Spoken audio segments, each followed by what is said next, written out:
Welcome back to the NW Sportscast Mariners post-game show. The Yankees dominate the M's 5-0 and take Game 4, split the series with the Seattle Mariners. And today, it was all about Luis Gil. He absolutely diced up this Mariner lineup, gave up just one hit in 6 1/3 innings. Really, the Mariners had very few opportunities in this one.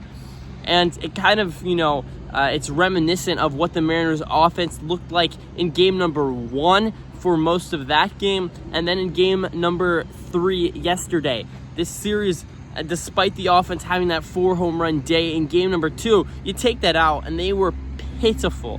Take away Dylan Moore and Luke Raley, and this offense has been a disaster this road trip. Julio Rodriguez moves down to the 6th hole. That's a big storyline, something to can definitely keep your eye on. Dylan Moore does not collect a hit in his 2 ABs, but he does get a couple of walks, and Julio goes 0 for 4. So it begs the question, Dylan Moore batting in that 2 hole, I think you almost just stick with what works. Keep him down the lineup in that 5, 6, 7, and then you can kind of keep Julio in that 2, let him work through some struggles. You know Julio is a really, really good hitter. He hasn't been producing, especially at the power side, but his average is still hovering above 260. He was an actual disaster at the plate. I know he's been cold as of late, but I think confidence-wise, moving him down to the 6th hole isn't going to do much to break him out of this slump.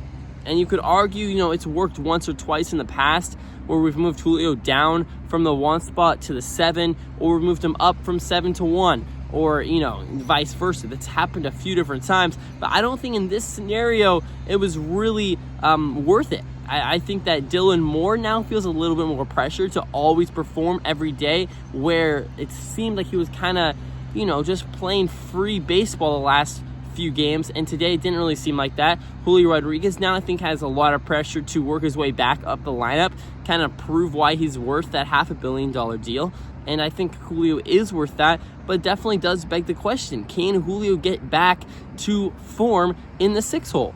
And obviously, batting order is just batting order. At the end of the day, you either get 3 or you get 4 or you get 5 plate appearances. It doesn't change things too much, but what it does change is Julio's mindset and his confidence, and in this one it looked off. He went 0 for 4. Let's talk about Luis Castillo.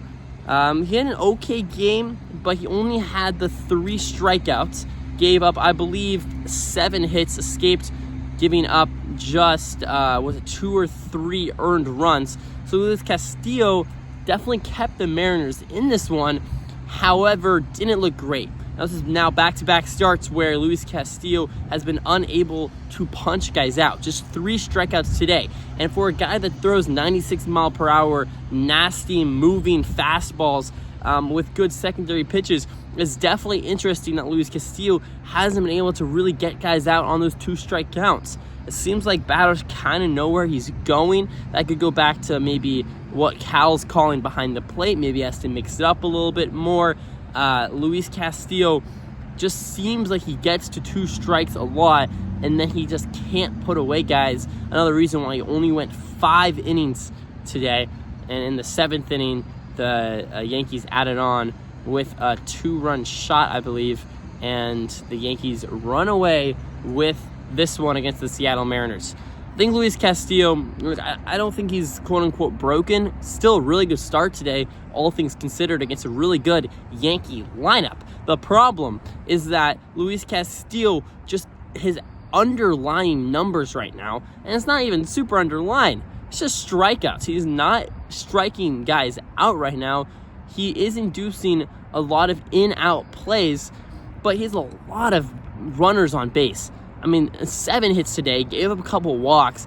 The problem with that is at some point, his ERA is going to balloon. He's going to have a really, really bad start. A game that the Mariners simply can't win. Today wasn't that. He was able to work out a few jams. He did that his last start. He was able to work out of a few jams. But at some point, it's going to be the 3-run home run with 2 runners on that's going to balloon his ERA, like I aforementioned.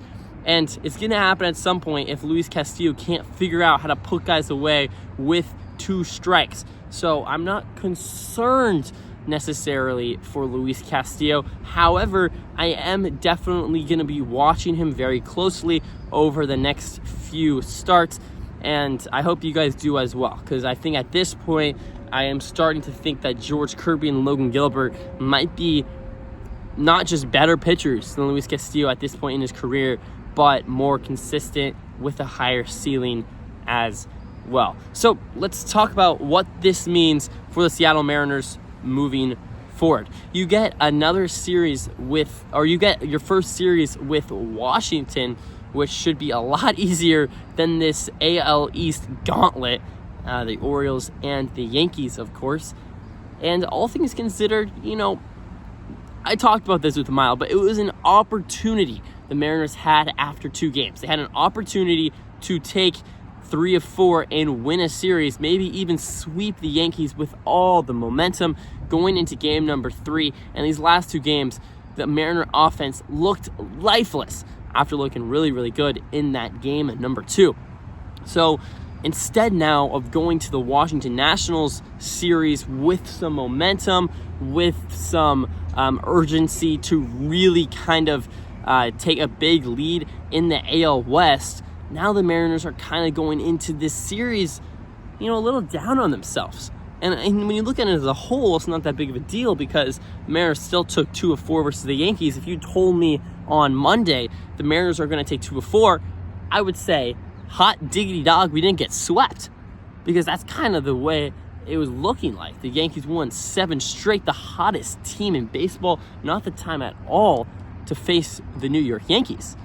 However, when you ended up finding yourself in a position to win 2 of 4, it was a huge opportunity, not just to get the tiebreaker over the Yankees, but also to really start to catapult yourself into a position where the AL West is yours by not just 1, 2, 3, or 4 games, but by a larger margin, and kind of starting to climb back into that wild card race as well. Now you're in a point where you drop 2 straight. You're going to play the Nationals. You lose that first game of the series, and now all of a sudden you're not in a good spot. You've just lost 3 straight.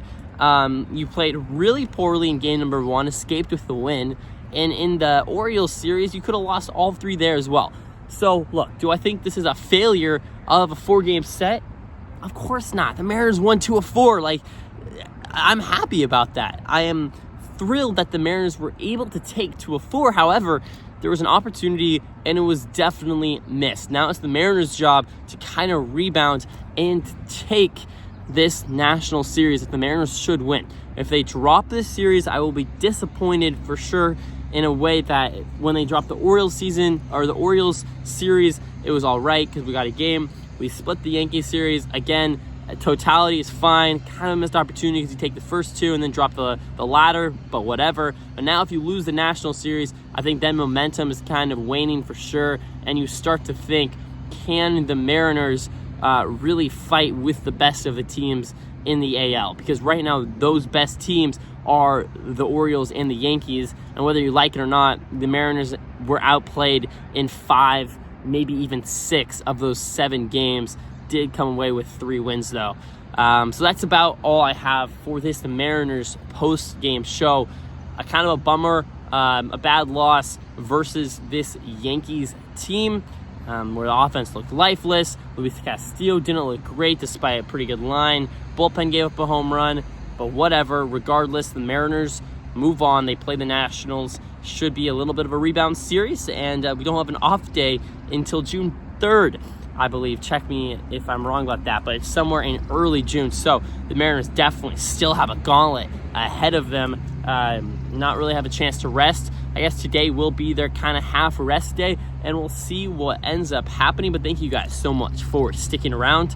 This is the NW Sportscast. Please leave a like, comment, and subscribe if you enjoy the pod, because we're making daily post-game shows. I'm at the Rainier Stadium right now making a post-game show, so I would really, really appreciate it if you guys could drop a like and subscribe so I can clock back on to work and get my bread, because I'm not making any bread on YouTube right now. I can tell you that much for sure.